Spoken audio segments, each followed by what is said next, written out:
Hello and welcome to the F1 2012 Developer Diary number 3. So this has just come out very recently, about an hour ago. I'm just doing a quick analysis of it for you guys. I've watched it quite a few times now, so hopefully I'll give you some more details. So first I think we get a date, 21st September, we already know that, but obviously it's just telling us just so we remember. And we get this really interesting replay. Look, this is absolutely stunning. How low the camera is if you're trying Monaco, and also show a bit of a slow-mo of it for you, just to get a little bit more details and some screenshots of it. So I'm going to give you a little bit more details on the developer diary and just sort of try and get as much detail from it as possible and get my opinions on it as well. So the next part is the weather system. They talk about how we have local weather in and out.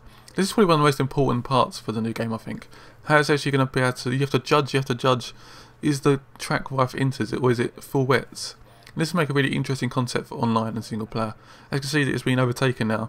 The guy was in inters and now he has to change to wets. So obviously the track was getting too wet, and you see all the guys on wet tyres overtaking him. It's just like, I'm going to do a little slow-mo for you guys, just to get more detail.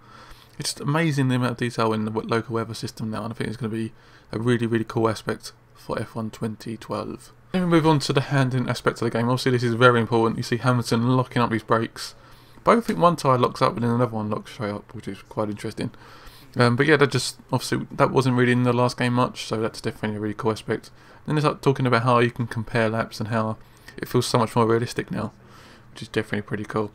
Then we come to this slow-mo of Lewis Hamilton with Jenson Button behind, and you see his suspension sort of jumping up and down. The car just looks like acting like it's really realistic, and how it sort of lands and stuff is really nicely done.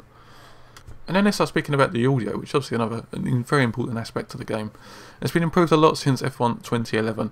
Now you can hear a lot more different sounds, more realistic sounds, not just inside the car, but also outside the car. And then we get a quick look at the navigation, which is basically them talking about how the menus work, and sort of, this what happens when we actually turn on the game. So instead of the quite standard ones we had in the last one, this looks a lot more cinematic, a lot more interesting. You see the cars, so you can pick a car, or team even, and you pick the driver. Also we have like a selection of all the menus and things, and sort of champions mode, time attack and stuff like that.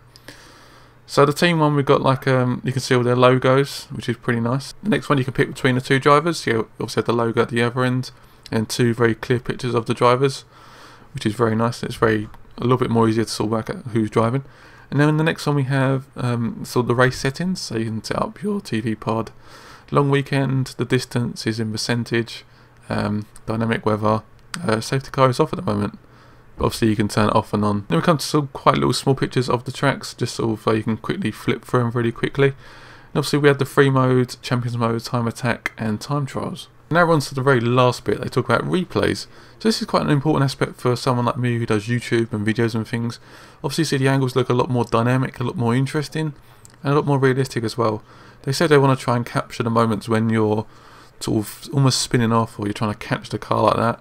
It's just amazing. It looks a lot more realistic, and seeing your brakes lock up and things, it just looks a lot more nicer, a lot more clean, a lot more realistic and a lot more interesting to watch. And yeah, and lovely little water shot there as well. The water just looks like it's spinning off the tyres. It looks amazing, and feel it. So I feel the car coming September 21st to a store near you. So I hope you enjoyed that quick little analysis of the developer diary number 3. Please make sure you press that like button, subscribe and come back soon. It means a lot, it helps me in the searches and it helps me sort of get my videos noticed and my channel, so definitely subscribe if you like F1 content and any other racing games. And yeah, and come back soon. Thanks for watching.